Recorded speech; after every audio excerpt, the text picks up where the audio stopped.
Hi, இது உங்கள் ரைன்ஸ்நெட். இந்த வீடியோ டெஸ்ட் நம்பர் 16 ஓட கண்டென்ட் எக்ஸ்பிளனேஷன். நம்ம 30 ஃப்ரீ டிஎன்பிசி மேக்ஸ் டெஸ்ட் எழுதிட்டு இருக்கோம். அதுல 16th test 15 test we have completed 1/2 of portion we have completed. நீங்க எப்படி ப்ரிப்பேர் பண்ணி டெஸ்ட் எழுதுனீங்க அப்படின்றது ஜஸ்ட் யூ ஹவ் ரீகால் பண்ணிக்கோங்க. 16th டெஸ்டோட கண்டென்ட் எக்ஸ்பிளேஷன். இதோட போர்ஷன் புள்ளியல் 2. ஏற்கனவே புள்ளியல்ல முதல் டெஸ்ட் கம்ப்ளீட் பண்ணியிருக்கோம். இந்த டெஸ்டுக்கான போர்ஷன் ஸ்டாண்டர்ட் 9 281 இருந்து 306 வரைக்கும், ஸ்டாண்டர்ட் 10 311 இருந்து 325 வரைக்கும். ரொம்பவே இம்பார்ட்டன்ட் கான்செப்ட். ஸோ ஸ்கிப் பண்ணாம முழுசா பாருங்க. இந்த வீடியோ உங்களுக்கு பிடிச்சிருந்தா ஜஸ்ட் லைக் பண்ணுங்க, ஷேர் பண்ணுங்க, கமெண்ட் பண்ணுங்க. புதுசா பாக்குறீங்கன்னா சப்ஸ்கிரைப் பண்ணிக்கோங்க. வாங்க வீடியோக்குள்ள போகலாம். சராசரியில 2 பார்ட், வகைப்படுத்தப்படாதது, வகைப்படுத்தப்பட்டது. வகைப்படுத்தப்படாதது நாம் ஏற்கனவே பார்த்திருக்கோம். ஜஸ்ட் வேல்யூஸ் மட்டும் தருவாங்க. அப்படி கொடுத்தாங்கன்னா அதோட சராசரி கண்டுபிடிச்சு சிக்மா எக்ஸ் பை என். கொடுத்திருக்கிற மதிப்புகளின் கூடுதல் டிவைட் பை மதிப்புகளின் எண்ணிக்கை. இது வகைப்படுத்தப்படாதது. வகைப்படுத்தப்பட்டது அப்படின்னா பாக்ஸ்ல கொடுப்பாங்க. இங்க எக்ஸ், இங்க ஃப்ரீக்வன்சி கொடுப்பாங்க. அதாவது 4ன்ற மதிப்பு எத்தனை முறை வந்திருக்குன்றது இங்க ஃப்ரீக்வன்சில கொடுத்துருப்பாங்க. அதுதான் நிகழ்வெண். இது ஒரு கேள்வியா கூட போன டெஸ்ட்ல கேட்டிருந்தோம். ஒரு மதிப்பு எத்தனை முறை வருகிறது என்பதை குறிப்பது. நிறைய பேர் நேர்கோட்டு முறை அந்த சொல்லியிருந்தீங்க, தரவுன்னு சொல்லியிருந்தீங்க. ஆன்சர் நிகழ்வெண். வகைப்படுத்தப்பட்டதுக்கான ஃபார்முலா சிக்மா எஃப் எக்ஸ். இது ரெண்டுத்தையும் மல்டிப்ளை பண்ற value divide by sigma F. இதோட எஃபோட மதிப்புகளின் கூடுதல் தான் சிக்மா எஃப். இது நேரடி முறை. ஊக சராசரி முறை, நாமளா ஒரு வேல்யூவை சராசரி எடுத்துக்கிட்டு வேல்யூ கண்டுபிடிக்கிறது. அதுக்கான formula A plus sigma F X divide by sigma F.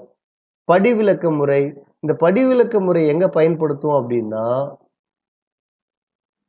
Value ரொம்ப பெருசா இருக்கும்போது தான் இந்த படிவிலக்க முறையை பயன்படுத்துவோம். A plus sigma F X divide by sigma F into C.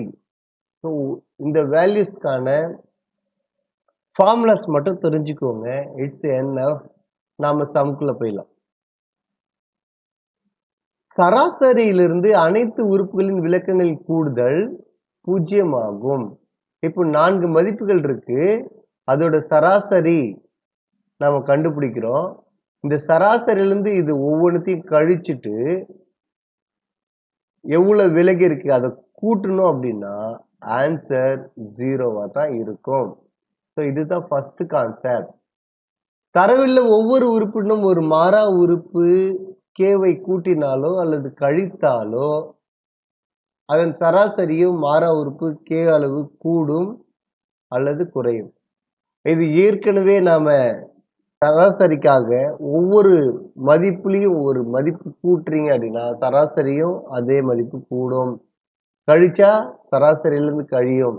பெருக்குனா சராசரியும் பெருக்கணும். வகுத்தா சராசரியில வகுக்கணும். இதை நாம ஏற்கனவே ஃபர்ஸ்ட் பார்ட்ல பார்த்திருந்தோம். ஸோ ஞாபகம் வச்சுக்கோங்க. கீழ்காணும் தரவுகளுக்கு கூட்டு சராசரியிலிருந்து விலக்கங்களின் கூட்டுத்தொகை. இதை நீங்க கண்டுபிடிக்க வேண்டிய அவசியமே இல்லை. இந்த ஃபர்ஸ்ட் கான்செப்ட் தான் சொல்லியிருக்காங்க. கூட்டு சராசரியிலிருந்து விலக்கங்களின் கூட்டுத்தொகை எவ்வளவுன்னு கேட்கிறாங்க, 0. அப்படி இல்லைன்னா நீங்க என்ன பண்ணா, இதுக்கு கூட்டு சராசரி கண்டுபிடிக்கணும். அந்த கூட்டு சராசரிலிருந்து என்ன கிடைக்குதோ அதை இந்த மதிப்புகள்ல கழிச்சிங்கன்னா ஒரு ஆன்சர், ஒவ்வொன்றுத்துக்கும் ஒரு ஆன்சர் வரும். அது எல்லாத்தையும் கூட்டினீங்கன்னா is equal to 0 வரும். கூட்டு சராசரியிலிருந்து விலக்கங்களின் கூடுதல் 0. டிஃபால்ட்டா நீங்க போட்டுக்கலாம். 6 தரவுகளின் சராசரி 45. ஒவ்வொரு தரவுடன் 4ஐ கூட்டினால் கிடைக்கும் சராசரி. இப்பதான் நம்ம கான்செப்ட் பார்த்தோம். ஒவ்வொரு தரவுகளுடன் எதை கூட்டுறோமோ சராசரியோட அதை கூட்டணும்.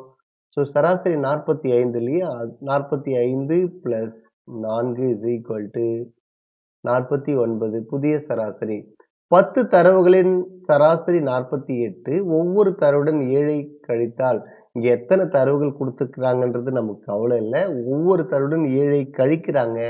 அப்ப சராசரியிலிருந்து 7ஐ கழிச்சிடணும்.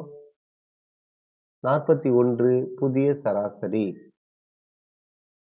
12 தரவுகளின் சராசரி 20. இங்க 6 தரவுகள், இங்க 10 தரவுகள், இங்க 12 தரவுகள். இது நமக்கு தேவையில்லாத கான்செப்ட்.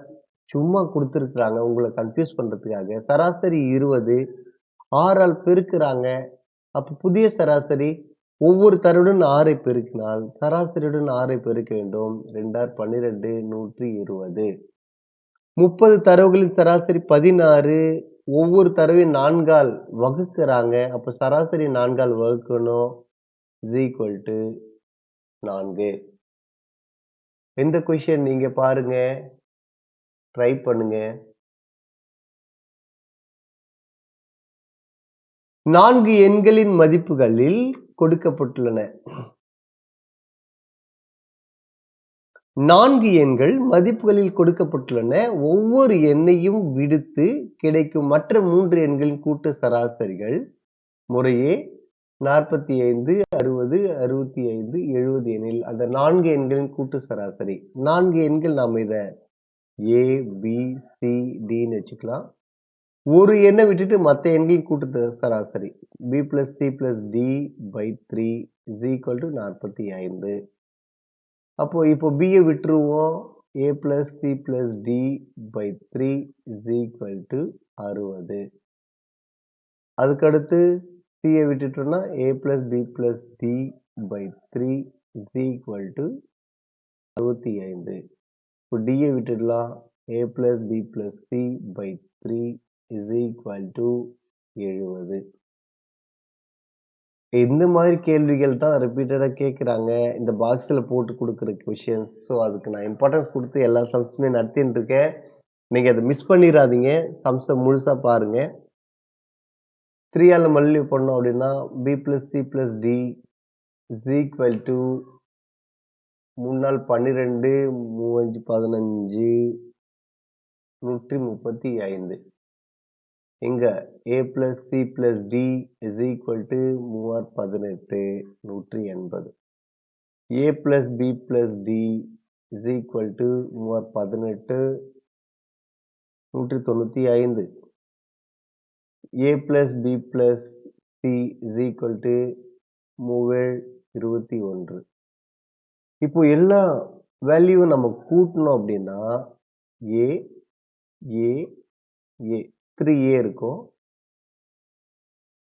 B பாருங்க 3B இருக்கும். 3C 3D is equal to இதை கூட்டிக்கலாம். 0 10 18 21 22க்கு 2 4 5 6 7. 3 காமனா இருக்கு, வெளில எடுத்துடுறேன். A plus B plus C plus D is equal to 720. A plus B plus C plus D is equal to 720 by 3 ஓர் 3 2 3 4 0. A plus B plus C plus D is equal to 240. இதோட சராசரி தான் கேட்குறாங்க. அப்போ 4 மதிப்புகள் இருக்கிறதுனால 4ஆல் வகுத்துடலாம். 240 by 4 wore 4 6 4. So answer 60. இந்த question very important. இந்த மாதிரி கொஸ்டின்ஸ் கேட்குறாங்க. புக்கில் குறைவா இருக்கு சம்மு. ஆனால் ப்ரீவியஸ் இயர் கொஸ்டின் பேப்பர் பார்த்தீங்கன்னா இது நிறைய இருக்கும். ஸோ இந்த சம்ஸ் இம்பார்ட்டன்ட், தெரிஞ்சுக்கோங்க. 25 மாணவர்களின் சராசரி மதிப்பெண் 78.4. இங்கு 96 என்ற மதிப்பானது 69 என தவறுதலாக எடுக்கப்பட்டது கண்டறியப்பட்டது எனில் மதிப்பெண்களுக்கான சரியான சராசரியை காண்க.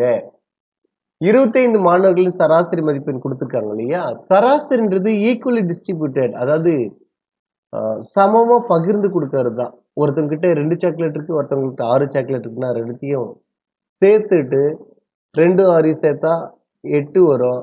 அதை சமமா பிரிச்சு கொடுக்கறது 4 4 பிரிச்சு தரும். ஸோ சராசரின்றது அவ்வளவுதான். எவ்வளவு அதிகமா இருக்கு குறைவா இருக்கலாம் எல்லாத்தையும் சேர்த்துட்டு சமமா பகிர்ந்தளிக்கிறது. அப்ப 25 பேருக்கிட்ட சராசரி எவ்வளவு இருக்கு? 88.4 எண்பத் சாரி 78.4 78.4 இந்த மாதிரி 25 பேருக்கிட்டயும் இருக்கு. இப்போ ஒரு மதிப்பெண் ஆக்சுவலா நம்ம எவ்வளவு போட்டுக்கணும்? உள்ள 96 போட்டிருக்கணும். அவங்க எவ்வளவு போட்டுட்டாங்க? 69 போட்டுட்டாங்க. கழிச்சிடலாம். 16ல 9 போச்சுன்னா 7, 8ல 2 போச்சுன்னா 8ல 6 போச்சுன்னா 2. 27 உள்ள போடணும். 27 உள்ள போடணும். மொத்தம் எத்தனை பேர் இருக்காங்க? 25 பேர் இருக்கிறாங்க. அவங்களுக்கு 27 சமமா பிரிச்சு கொடுக்கணும். அப்ப 27/25 சமமா பிரிச்சு கொடுக்கறதுக்கு 1 25 முறை போயிட்டு இருக்கோம். இங்க 2 இருக்கு. 25ல வகுப்படுமா? வகுப்படாது. 0 போடுறேன். இங்க புள்ளி வச்சிருக்கேன். வகுப்படாது.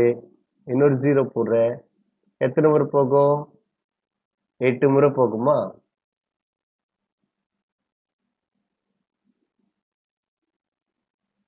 ஒன்னு 1.08 ஒவ்வொன்றோட சேர்க்கணும். அப்போ 1.08 எல்லாத்தோட சேர்த்துனா புதிய சராசரி 8 4 9 7. இதுதான் ஆன்சர்.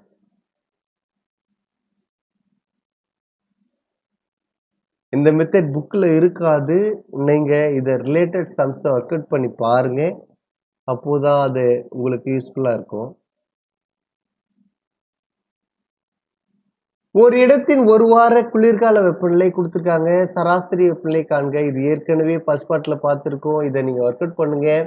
ஒரு குடும்பத்தில் உள்ள 4 நபர்களின் எடைகளின் சராசரி 4 பேரோட சராசரி 60 கிலோகிராம் கொடுத்திருக்காங்க. அவர்கள் மூவரின் எடைகள் கொடுத்திருக்காங்க. 4ஆம் அவரின் எடைகள் என்ன கேக்குறாங்க? சரி, இதோட கூடுதல் பார்த்துக்கலாம். 70 70 140 196 பிளஸ் 4ஆவது எடை by 4 is equal to 60. 4 6 196 plus X is equal to 240. X is equal to 240ல 196 போச்சுன்னா 10ல 6 போச்சுன்னா 4, 13ல 9 போச்சுன்னா 4. ஸோ 4ஆமோட எடை என்னன்னா 44 கிலோகிராம். ஒரு வகுப்பில் கணித அலகு தேர்வில் 10 மாணவர்கள் 75 மதிப்பெண், 12 மாணவர்கள் 60 மதிப்பெண், 8 மாணவர்கள் 40 மதிப்பெண், 3 மாணவர்கள் 30 மதிப்பெண் பெற்றனர் எனில் மொத்தத்தில் சராசரி மதிப்பெண் மொத்தம் எத்தனை மாணவர்கள் ஃபர்ஸ்ட் பார்ப்போம். 10 12 8 3 10 12 22 30 33 மாணவர்கள் மொத்தம். 10 மாணவர்கள் 75 மதிப்பெண். ஸோ 10 × 75 750. 12 மாணவர்கள் 60 மதிப்பெண். 5 60 12 72 720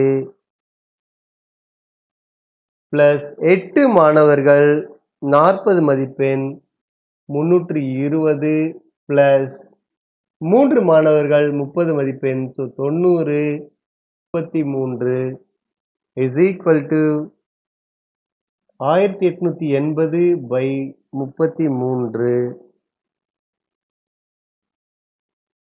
ஸோ ஆன்சர் 56.96.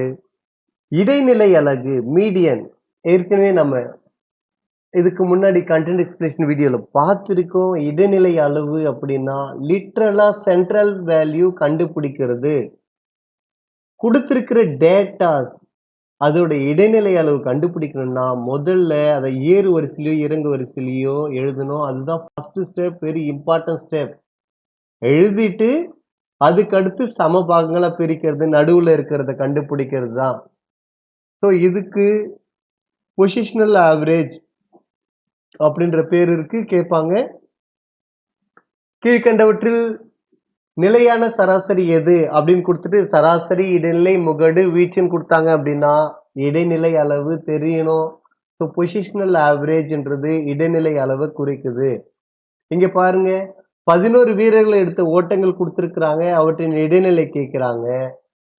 நமக்கு தெரியும் கொடுத்திருக்கிறது ஏறு வரிசையில எழுதுங்க, அதுக்கு அடுத்து கேன்சல் பண்ணிக்கிட்டே வாங்க. சென்ட்ரல் ஒரு வேல்யூ இருந்தா அதுதான் இடைநிலை, 2 வேல்யூ இருந்தா அது ரெண்டுத்தையும் கூட்டிட்டு 2ஆல வகுத்துருங்க, ஆன்சர் போடுங்க. ஏற்கனவே நாம் போட்டிருக்கோம். ஸோ இது ரெண்டுக்கான இடைநிலையை நீங்க தான் போட போறீங்க, கண்டுபிடிச்சுக்கோங்க. இடைநிலை வகைப்படுத்தப்படாதது, வகைப்படுத்தப்பட்டது. வகைப்படுத்தப்படாதது தான் நாம கண்டுபிடிச்சது. ஆட் நம்பர் இருந்தா நடுவுல ஒரே ஒரு எண் வரும், அதுதான் ஆன்சர்.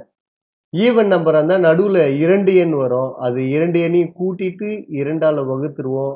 அதுக்கான ஃபார்முலா தான் இது. ஃபார்முலா நான் யூஸ் பண்ணல, நான் ஃபார்முலா கொடுத்துருக்காங்க, பார்த்துக்கோங்க. வகைப்படுத்தப்பட்டது, அதாவது டேபிளர் காலம்ல கொடுத்தாங்கன்னா அதோட இடைநிலை கண்டுபிடிக்கிறதுக்கான formula L plus n/2 minus m/f into c. புத்தகத்துல இதுக்கான முழு விளக்கம் இருக்கு, பார்த்துக்கோங்க. ஃபார்முலா மட்டும் தெரிஞ்சா போதும். அடுத்த கான்செப்ட், முதல் 4 முழு எண்களின் இடைநிலை.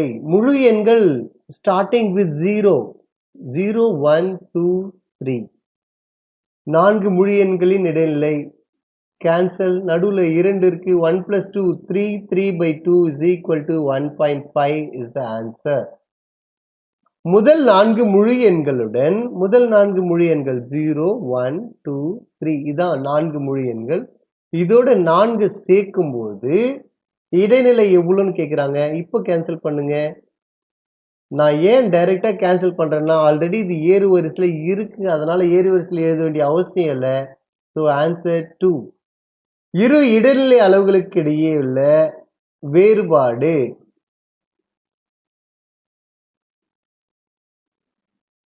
ஜீரோ. ஒன்னுத்துக்கு இடைநிலை இது இருக்கு அப்படின்னா அதோட ஆர்டர் சேஞ்ச் பண்ணாலும் நம்ம ஏறு வரிசையில மாத்தி தான் எழுத போறோம். ஸோ வேறுபாடுன்றது இங்க 0 தான் வரும், வேற வேற இடைநிலை கிடைக்க போறதில்ல. இந்த கொஸ்டின்ஸ் எல்லாம் நீங்க ஒர்க் அவுட் பண்ணி பாருங்க. கீழ்காணும் தரவுகளுக்கு இடைநிலை காண்க. அதே தான் ஏறு வரிசையில் அமைக்கப்பட்ட ஏறு வரிசையில் அமைச்சிட்டு இருக்காங்க என்ற தரவுகளின் இடைநிலை 24 கொடுத்துருக்காங்க. எனில் எக்ஸின் மதிப்பு ஆல்ரெடி ஏறு வரிசையில் அமைச்சிருக்கிறதுனால டைரக்டா we can calculate. இங்க ஒன்று, இங்க ஒரு மதிப்பு, இந்த பக்கம் ஒரு மதிப்பு, அந்த பக்கம் ஒரு மதிப்பு, இப்படிதான் கேன்சல் பண்ணோம். நடுவுல இரு எண் இருக்கு, x plus 2 plus x plus 4. இரண்டு எண்ணையும் கூட்டி 2ஆல வகுக்கிற மதிப்பு 24ன்னு கொடுத்திருக்காங்க. x plus x 2x plus 6/2 is equal to 24. 2x plus 6 is equal to 48. 2x is equal to 42. X is equal to 21 is the answer. X ஓட மதிப்பு 21. 5 மிகை முழுக்களின் சராசரியானது அதன் இடைநிலை மதிப்பை அளவை போல் 2 மடங்கு. சராசரி அத இங்கிலீஷ்ல மீன் சொல்லுவோம், இல்ல ஆவரேஜ், அரித்மெட்டிக் மீன் எல்லாமே ஒரே டேர்ம் தான். மீன், அரித்மெட்டிக் மீன் வச்சுக்கிறேன். சராசரியானது இடைநிலை, இடைநிலைன்றது மீடியன், சரிங்களா? மீடியன் போடுற இடைநிலை அளவை போல் 2 மடங்காக இருக்கும். அதில் 4 முழுக்கள் கொடுத்திருக்கிறாங்க. என்னென்னது? 3, 4, 6, 9. இடைநிலை அளவு கொடுத்திருக்கிறாங்க, 6ன்னு கொடுத்திருக்கிறாங்க. எனில் 5வது முழுவை காண்க. கவனிங்க, arithmetic mean is equal to 2 into இடைநிலை அளவு என்ன கொடுத்திருக்காங்க 6 இஸ் ஈக்குவல் டு 12. ஆவரேஜ் சராசரி 12. சராசரி தெரியும், 4 முழு எண்கள் தெரியும், 5வது எண்கள் தான் நம்ம கண்டுபிடிக்கணும். ஸோ 3 + 4 + 6 + 9 ப்ளஸ் தெரியாத மதிப்பு எக்ஸ்ன்னு வச்சுக்கிறேன். பை எத்தனை மதிப்பு 5 மதிப்பு is equal to 12 10 19 22 22 plus X is equal to 5 12 60 x is equal to 60 minus 22 10ல் 2 போச்சுன்னா 8 5ல் 2 போச்சுன்னா 3 x is equal to 38 is the answer. Mode முகடு ஏற்கனவே நான் சொன்னேன், அதிகபட்சமாக ரிப்பீட் ஆகிற மதிப்பு தான் வந்து முகடு. தொகுக்கப்படாததுக்கு இதுதான் நம்ம யூஸ் பண்ணோம். டைரக்டா எத்தனை முறை ரிப்பீட் ஆயிருக்குன்னு பார்த்து ஒரு தரவுகள் கொடுத்தாங்கன்னா அதுக்கு ஒரு முகடா இருக்கலாம், இல்ல இரு முகடு இருக்கலாம், 3 முகடு இருக்கலாம், முகடே இல்லாம கூட போகலாம். ரிப்பீட்டே ஆகல, எந்த எண்ணுமே ரிப்பீட் ஆகலைன்னா அதுக்கு முகடு இல்லை அப்படின்னு அர்த்தம். இங்க தொகுக்கப்பட்டது கொடுத்தாங்க அப்படின்னா அதுக்கான formula L plus F minus F1 by 2F minus F1 minus F2 into C. இதோட டேர்ம்ஸோட அப்ரிவேஷன் எல்லாமே புத்தகத்துல இருக்கு, நீங்க பார்த்துக்கோங்க. ஜஸ்ட் ஃபார்முலாவை தெரிஞ்சு வச்சுக்கோங்க. ஒரு அரிசி ஆலையில் உள்ள 7 தொழிலாளிகளின் நாட்கூலிகள் முறையே கொடுத்துருக்காங்க. எனில் முகடு காண்க. எந்த வேல்யூ ரிப்பீட் ஆகுது? 500 ரிப்பீட் ஆகுதா? இல்லை. 600 2 முறை, 800 3 முறை, 1000 ஒரு முறை. அப்போ முகடு 800, அதுதான் 3 முறை ரிப்பீட் ஆயிருக்கு.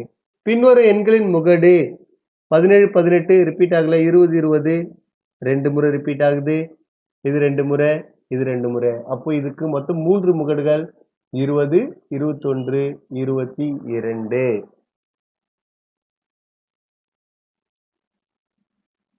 இந்த formula it's very very very very important. நிறைய கொஸ்டின் கேட்டிருக்காங்க. முகடு இஸ் ஈக்குவல் டு 3 இன்டு இடைநிலை மைனஸ் 2 இன்டு சராசரி. முகடு is equal to mode is equal to 3 into median minus 2 into arithmetic mean. ஒரு பரவலின் சராசரி முகடு கொடுத்திருக்காங்க. அரித்மெட்டிக் மீன் சராசரி 66, முகடு மோட் 60, இடைநிலை கேட்குறாங்க. ஃபார்முலா யூஸ் பண்ணலாம். 60 இஸ் ஈக்குவல் டு 3 இன்ட்டு இடைநிலை தான் தெரியாது, மைனஸ் 2 இன்ட்டு அரித்மெட்டிக் மீன் சராசரி எவ்வளோ? 66. 2 இன்ட்டு 66 2 12, இங்கே 1 2 12 13, மைனஸ் 132. 3 இன்ட்டு இடைநிலைன்னு வச்சுக்கலாம் 60. இந்த மைனஸ் 132 அந்த பக்கம் போச்சுன்னா பிளஸ் 132. அதோட 60 கூட்டணும் அப்படின்னா 192. 3 இன்ட்டு இடைநிலை இஸ் ஈக்குவல் டு 192. இடைநிலை இஸ் ஈக்குவல் டு 192 பை 3. ஓர் 3 6 3 18, 4 3 12. ஸோ இடைநிலை 64. ஃபார்முலா தெரிஞ்சுக்கோங்க. முகடு இஸ் ஈக்குவல் டு 3 இன்ட்டு இடைநிலை மைனஸ் 2 இன்ட்டு சராசரி. மையப்புள்ளி M தொடர் நிகழ்வின் பரவலின் ஒரு பிரிவின் மேல் எல்லை B எனில் கீழ் எல்லை, அதாவது கீழ் எல்லை இது மேல் எல்லை, மையப்புள்ளி Mன்னு கொடுத்துருக்காங்க. அதாவது மேல் எல்லையும் கீழ் எல்லையும் கூட்டிட்டு 2ஆல் வகுக்கிறது தான் மையப்புள்ளி. இப்போ நம்ம கேட்கறது என்ன கேட்குறாங்க? கீழ் எல்லை என்னன்னு கேட்குறாங்க. இந்த 2 வகுத்துல இருக்கிற அந்த பக்கம்னா பெருக்கல் ஆகும். A plus B is equal to 2M. B plus இருக்குது அந்த பக்கம் போச்சுன்னா minus. A is equal to 2M minus B. Answer 2M minus B. 7 மதிப்புகளின் சராசரி 81. அவற்றில் ஒரு மதிப்பு நீக்கப்படும் போது மற்ற மதிப்புகளின் சராசரி 78 ஆகிறது எனில் நீக்கப்பட்ட மதிப்பு என்னன்னு கேட்குறாங்க. 7 மதிப்புகளோட சராசரி, அப்போ கூடுதல் 7 இன்ட்டு 81. அதுல ஒரு மதிப்பு நீக்கிடுறாங்க. அப்போ எத்தனை மதிப்பு இருக்கும்? 6 இருக்கும். இப்போ புதிய சராசரி என்ன? 78. 7 1 7, 7 8 56, 5 8 40, 6 8 48க்கு 8, மீதி 4, 6 7 6 36, 7 42, 46. 17ல 8 போச்சுன்னா 9. 15ல 6 போச்சுன்னா 9. ஸோ நீக்கப்பட்ட மதிப்பு 99.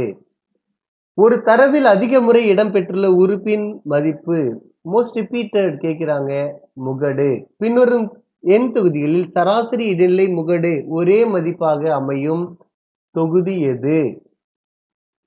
ஒவ்வொன்றத்துக்கும் பார்ப்போம். இதோட சராசரி 6, 8, 10 இருக்கா? 10/4 கூட்டின 10 அதை 4 வகுத்தா இங்க 2.5. இதோட இடைநிலை 2 வருது, முகடு 2 வருது. ஸோ ஃபர்ஸ்ட் ஒன் இல்ல. செகண்ட் ஒன் சராசரி 6, 9, 12, 15. 15/5 3 வருது. இடைநிலை 3, முகடு 3. So second one answer. Third one அதே மாதிரி செக் பண்ணிக்கோங்க. ஃபோர்த் ஒன் செக் பண்ணிக்கோங்க. நமக்கு செகண்ட் ஒன்லயே ஆன்சர் கிடைச்சிருச்சு. சராசரியிலிருந்து அனைத்து n மதிப்புகளின் விளக்கங்களின் கூட்டுத்தொகை. ஏற்கனவே சொன்னேன், சராசரியிலிருந்து விளக்கங்களின் கூட்டுத்தொகை டிஃபால்ட்டா 0 அப்படின்னு சொன்னேன். ABCDE இன் சராசரி 28, ACE இன் சராசரி 24 எனில் BD இன் சராசரி A plus B plus C plus D plus E by எத்தனை 5 is equal to 28. இங்க A plus C plus E யோட சராசரி கொடுத்துருக்காங்க.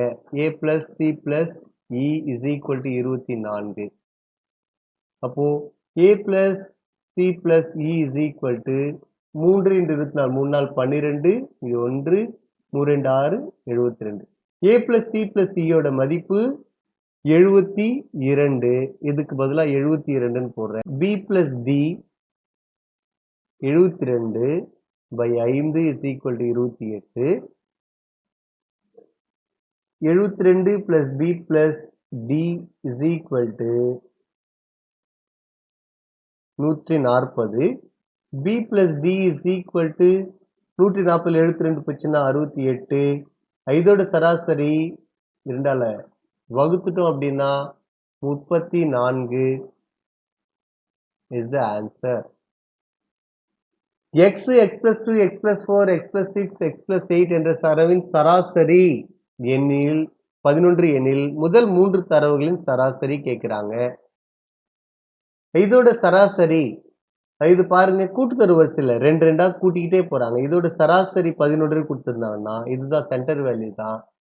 அப்போ x plus 4 is equal to 11. X is equal to 11 minus 4 is equal to 7. X ஓட value 7 னா 7 9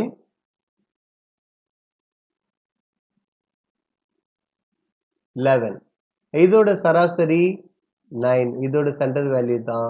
ஏன்னா இது கூட்டுத்தொடர் வரிசையில் இருக்கு. ஆன்சர் 9. 5, 9, x 17 மற்றும் 21 சராசரியானது 13 எனில் x இன் மதிப்பு கூட்டிடலாம்.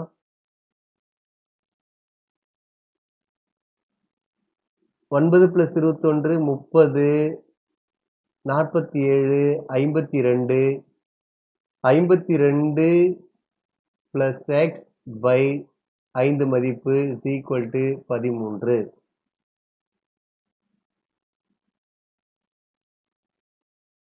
52 plus x is equal to 13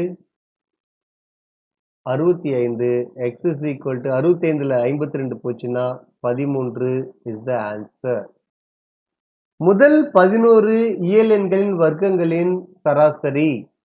முதல் 11 இயல் எண்களின் வர்க்கங்களின் சராசரி கவனிங்க.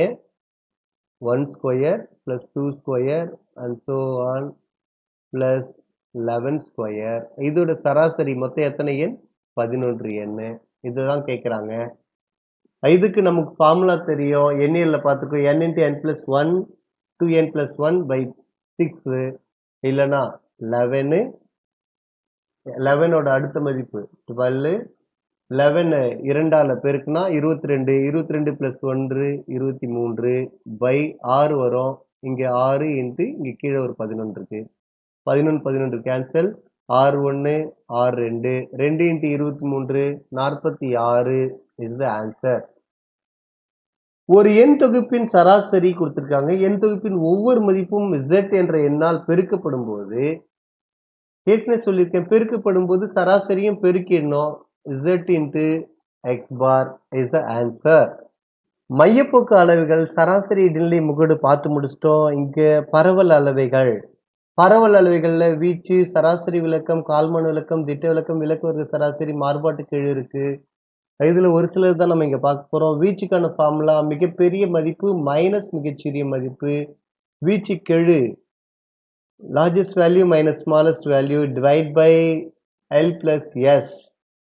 கொடுக்கப்பட்ட தரவுகளுக்கு வீச்சு மற்றும் வீச்சு கெழு காண்க. L minus S. இதுல மிகப்பெரிய மதிப்பு அப்படின்னு பாத்தீங்கன்னா 67, மிகச்சிறிய மதிப்பு 18. 17ல 8 போச்சுன்னா 9, 5ல 1 போச்சுன்னா 4. வீச்சு கெழு 49 by 67 plus 18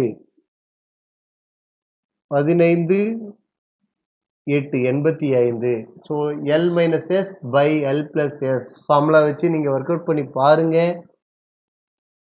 ஒரு தரவின் வீச்சு மிகப்பெரிய மதிப்பு மிகச்சிறிய மதிப்பு குரூப் 4ல ரெகுலரா கேட்கிற question.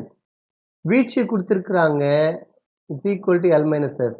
வீச்சுன்றது 13 plus 6 13.67 is equal to பெரிய மதிப்பு 70.08 மைனஸ் சிறிய மதிப்பு தெரியாது. இந்த மைனஸ் எஸ் அந்த பக்கம் வச்சுன்னா plus S is equal to 70.08 minus 13.67. 70.08ல 13.67 கழிச்சிட்டோம் அப்படின்னா 8ல 7 போச்சுன்னா 1, 10ல 6 போச்சுன்னா 4, 9ல 3 போச்சுன்னா 6, 6ல 1 போச்சுன்னா 5. So answer 56.41. இந்த வீச்சு கண்டுபிடிக்கும் போது தொகுக்கப்பட்டதா இருந்துச்சுன்னா முதல் இடைவெளியில 0 இருந்துச்சுன்னா அதுக்கு அடுத்த வேல்யூ வச்சு தான் நீங்க பயன்படுத்தணும். இது அப்படியே கான்செப்ட் கேட்கறதுக்கு வாய்ப்பு இருக்கு, பார்த்துக்கோங்க. தரவு தொகுப்புல ஒவ்வொரு தரவு புள்ளிக்கும் கூட்டு சராசரிக்கும் இடையே உள்ள வித்தியாசத்தை வர்க்கப்படுத்தி அந்த வர்க்கங்களுக்கு சராசரி காண்பது விலக்க வர்க்க சராசரி என்கிறோம். கான்செப்ட் கேட்கறதுக்கு வாய்ப்பு இருக்கு, பார்த்துக்கோங்க. விலக்க வர்க்க சராசரியே பை ஸ்கொயர்னு எழுதலாம். விலக்க வர்க்க சராசரியின் மிகை வர்க்க மூலம் திட்ட விலக்கம் எனப்படும். விலக்க வர்க்க சராசரியோட ஸ்கொயர் ரூட் எடுக்கிற வேல்யூ தான் திட்ட விலக்கம். திட்ட விலக்கமானது ஒவ்வொரு மதிப்பின் கூட்டு சராசரியிலிருந்து பரவி விலகி எவ்வளவு விலகி உள்ளதுன்றது தான் கண்டுபிடிக்கிறது தான் திட்ட விலக்கம். திட்ட விலக்கம்ன்றது கூட்டு சராசரியிலிருந்து ஒவ்வொரு மதிப்பு எவ்வளவு விலகி இருக்கு அப்படின்றது தான் திட்ட விலக்கம். இதுலயே விளக்கம் இருக்கு. சராசரியிலிருந்து எவ்வளவு விலகி இருக்குன்றத கண்டுபிடிக்கிறது தான் திட்ட விலக்கம். அதை ஸ்கொயர் பண்ற வேல்யூ விலக்க வர்க்க சராசரி. இந்த திட்ட விலக்கத்துக்கான கணக்குகளை நீங்க புக்ல இருக்கு, பார்த்துக்கோங்க. வீடியோட லென்த்துக்காக இதெல்லாம் கட் பண்ணிட்டு அடுத்த சம்முக்கு போறேன். கொடுக்கப்பட்ட ஒவ்வொரு தரவு புள்ளிகளிலும் ஏதேனும் ஒரு மாறிலியை கூட்டினால் திட்ட விலக்கம் மாறாது. அதாவது சராசரியில ஒவ்வொரு மதிப்புடன் கூட்டினா சராசரியை கூட்டுவோம், ஒவ்வொரு மதிப்பு கழிச்சா சராசரியும் கழிப்போம். ஆனா திட்ட விலக்கத்துல இங்க நம்ம கூட்டினா இங்க மதிப்பு மாறாது, இங்க கழிச்சா இங்க மதிப்பு மாறாது. திட்ட விலக்கத்துல மதிப்பு மாறாது. நல்லா ஞாபகம் வச்சுக்கோங்க. சராசரியில ஒவ்வொரு தரவுடன் கூட்டினா சராசரி மாறும். அதே மாதிரி கூட்டணும். இங்க கழிச்சா அங்க கழிக்கணும். ஆனா திட்ட விலக்கத்துல இங்க கூட்டினா இங்க மதிப்பு மாறாது, இங்க கழிச்சா இங்க மதிப்பு மாறாது. சராசரியில ஒவ்வொரு தரவுடன் ஒரு வேல்யூ பெருக்கணும்னா சராசரியோட அதே வேல்யூ பெருக்கணும். புதிய சராசரிக்காக இங்க வகுத்தா இங்க வகுக்கணும். சேம் தான் இங்க திட்ட விலக்கத்துல. இங்க நீங்க பெருக்குனீங்க அப்படின்னா ஒவ்வொரு வேல்யூவும் பெருக்குனீங்கன்னா சராசரியிலையும் பெருக்கணும், திட்ட விலக்கத்திலையும் பெருக்கணும். ஒவ்வொரு வேல்யூ வகுத்தீங்கன்னா திட்ட விலக்கத்திலையும் வகுக்கணும். இந்த டிஃபரன்ஸ் தெரிஞ்சுக்கோங்க. முதல் 21 இயல் எண்களின் திட்ட விலக்கத்தை காண்க. திட்ட விலக்கத்துக்கு ஃபார்முலா முதல் n இயல் எண்களின் திட்ட விலக்கத்தின் formula square root of n square minus 1 by 12. இங்க முதல் 21 இயல்எண் கொடுத்துருக்காங்க. So 21 square minus 1 by 12 is equal to இதை நம்ம 1 ஸ்கொயர் எழுதலாம். a square minus b square a plus b இந்த a மைனஸ் b எழுதலாம். 21 பிளஸ் 1 22, 21 மைனஸ் 1 20 பை 12. கேன்சல் பண்ணலாம். நான்காம் வாய்ப்பாடு 3 முறை, இங்க 5 முறை. அதுக்கடுத்து கேன்சல் பண்ண முடியாது. 2 5 10, இது 1 2 5 10, 11 பை 3 இஸ் த ஆன்சர். ஒரு தரவின் மாறுபாட்டு கெழுவானது அதன் திட்ட விலக்கத்தை சராசரியினால் வகுக்கும் போது கிடைப்பதாகும். சராசரி மாறுபாட்டு கெழு இஸ் ஈக்குவல் டு அதன் திட்ட விலக்கம் சராசரியால வகுத்து 100ஆல பெருக்கணும். மேக்சிமம் நம்ம சதவீதத்தில் தான் சொல்லுவோம். இதுதான் மாறுபாட்டு கெழுக்கான ஃபார்முலா. எந்த தரவின் மாறுபாட்டு கெழு குறைவாக உள்ளதோ அது அதிக சீர்மைத்தன்மையுடையது இல்ல அதிக நிலைப்பு தன்மையுடையது. இம்பார்ட்டன்ட் கான்செப்ட், கேள்வி கேட்கறதுக்கு வாய்ப்பு இருக்கு. மாறுபாட்டு கெழுவானது டேஷ் சார்ந்த மாற்றத்தை கணக்கிட உதவும். திட்ட விலக்கத்தை சார்ந்த மாற்றத்தை திட்ட விலக்கத்தை சராசரியால் வகுப்பது மாறுபாட்டு கெழு. மாறுபாட்டு கெழுவானது டேஷ் மற்றும் டேஷை சார்ந்து இருக்கும். எது? திட்ட விலக்கம், சராசரி. ஒரு தரவின் சராசரி மற்றும் திட்ட விலக்கமானது சராசரி x bar is equal to 8, திட்ட விலக்கம் ஈக்குவல் டு 2 கொடுத்துருக்காங்க. மாறுபாட்டு கெழு கேட்கிறாங்க. மாறுபாட்டு கெழு இஸ் ஈக்குவல் டு திட்ட விலக்கம் பை சராசரி into 100 is equal to 8 by 2 into 100. இங்க 4 இஸ் ஈக்குவல் டு 400%. இரண்டு தரவுகளை ஒப்பிடும்போது எந்த தரவின் மாறுபாட்டு கெழு டேஷ் இருக்குமோ அது சீர்மைத்தன்மை அற்றதாக, சீர்மைத்தன்மை அதிகம் உள்ளது அப்படின்னா இங்க குறைவாக இருக்கிறது. சீர்மைத்தன்மை அற்றதுன்னு கொடுத்துருக்காங்க, அப்போ அதிகமாக.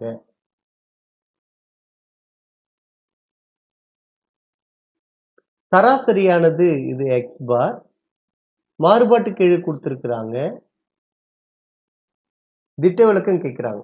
மாறுபாட்டு கெழு இஸ் ஈக்குவல் டு திட்ட விலக்கம் பை எக்ஸ் பார் இன்டு 100. மாறுபாட்டு கெழு என்ன? 18.75. திட்ட விலக்கம் கண்டுபிடிக்கணும். சராசரி 25.6 இன்ட்டு 100. ஸோ திட்ட விலக்கம் is equal to 18.75 into 25.6 divide by 100. Solve பண்ணிட்டீங்க அப்படின்னா 4.8 இஸ் த ஆன்சர். இந்த 3 கேள்வியும் நீங்க ஒர்க் அவுட் பண்ணி பாருங்க. இது மாறுபாட்டு கெழு, திட்ட விலக்கம், சராசரி, இது 3த்துல 2 கொடுத்துருப்பாங்க. ஏதாவது ஒன்று நீங்க கண்டுபிடிக்கிற மாதிரி இருக்கும். ஸோ ஒர்க் அவுட் பண்ணி பாருங்க. கீழே கொடுக்கப்பட்டுள்ளவற்றில் எது பரவல் அளவை இல்லை? வீச்சு பரவல் அளவை, திட்ட விலக்கம் பரவல் அளவை, விலக்க வர்க்க சராசரி பரவல் அளவை, கூட்டு சராசரி இதுதான் இல்லை. இதுதான் ஆன்சர். ஏன்னா கூட்டு சராசரி அப்படின்றது மையப்போக்கு அளவை. 8 8 8 என்ற தரவின் வீச்சு மிகப்பெரிய மதிப்பு 8 தான், மிகச்சிறிய மதிப்பு 8 தான். மைனஸ் பண்ணோம் அப்படின்னா 0. ஸோ வீச்சு 0.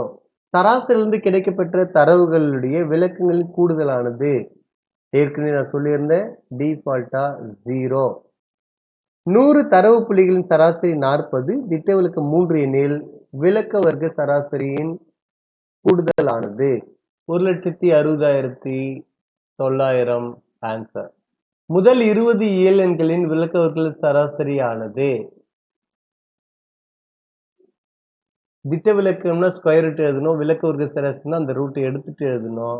So n square minus 1 by 12 is equal to 20 square minus 1 by 12.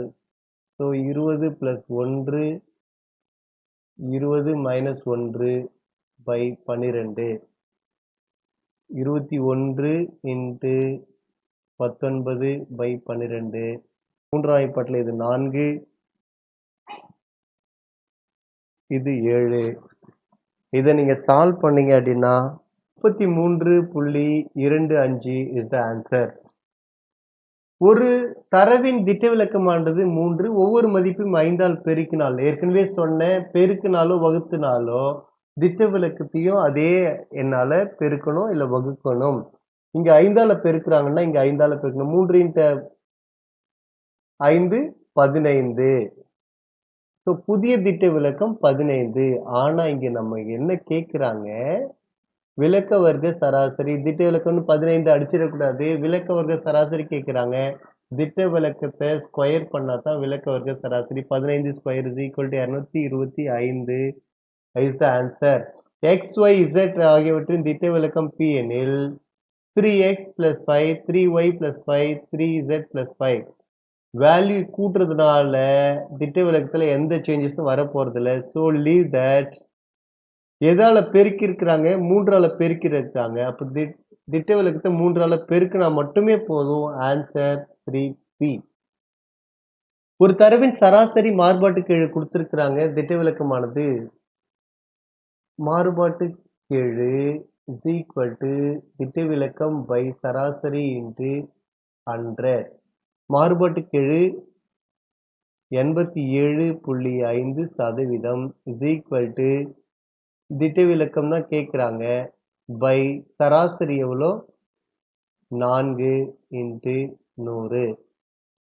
Cancel பண்ணா 25. திட்ட விலக்கம் is equal to 87.5 divide by 25 is equal to